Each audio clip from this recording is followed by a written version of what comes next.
ইশরাক হোসেনকে ঢাকা দক্ষিণের মেয়র হিসেবে শপথ পড়ানোর দাবিতে বুধবার প্রধান উপদেষ্টা বাসভবন ঘেরাও কর্মসূচি পালন করছেন তার সমর্থকরা।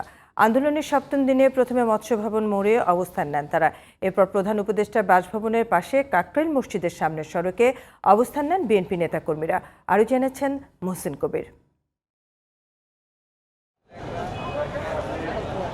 আদালতের রায়ে বিএনপি নেতা ইশরাক হোসেনকে ঢাকা দক্ষিণ সিটি কর্পোরেশনের মেয়র হিসেবে শপথ পড়ানোর দাবিতে টানা সপ্তম দিনের মতো বিক্ষোভ কর্মসূচি পালন করেন ইশরাক সমর্থকরা। বুধবার সকালে মৎস্য ভবন এলাকায় অবস্থান নেন তারা। পরে প্রধান উপদেষ্টার কার্যালয়ে ঘেরাও করেন। এ সময় ইশরাককে মেয়র হিসেবে শপথ পড়ানোর দাবিতে নানা স্লোগান দেন ঢাকা দক্ষিণের বিএনপি নেতাকর্মীরা। একই সঙ্গে উপদেষ্টা আসিফের পদত্যাগের দাবিও জানান তারা।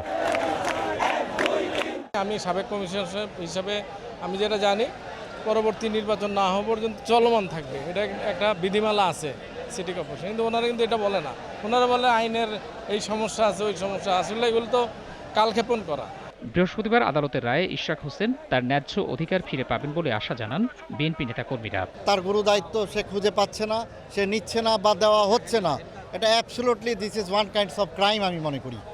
This is one kinds of dictatorship আমি মনে করি। সড়ক অবরোধের কারণে আশপাশের এলাকায় যান চলাচল বন্ধ হয়ে যায়। তবে শান্তিপূর্ণ আন্দোলনে পুলিশ বাধা দেবে না বলে জানান পুলিশের রমনা বিভাগের এই কর্মকর্তা।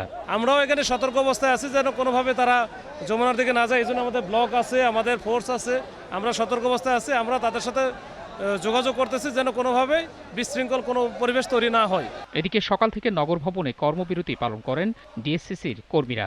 ইশরাককে মেয়র হিসেবে শপথ না পড়ালে লাগাতার কর্মবিরতি পালনের হুঁশিয়ারি দেন তারা। কোনো আমলা বা কোনো সরকারি কর্মচারী এই চেয়ারে বসে পূর্ণাঙ্গ নাগরিক সুবিধা দেওয়া সম্ভব নয়। পাবলিক এখন সিচুয়েশন গাড়ি দেখলেই ভাঙতে চায়, মারতে চায়। মেয়র আসলে এই নগরবাসী কতটা সেবা পাবে।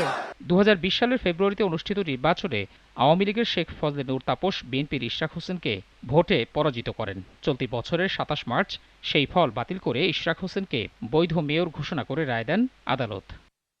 মোহসিন কবির, জিটিভি নিউজ, ঢাকা।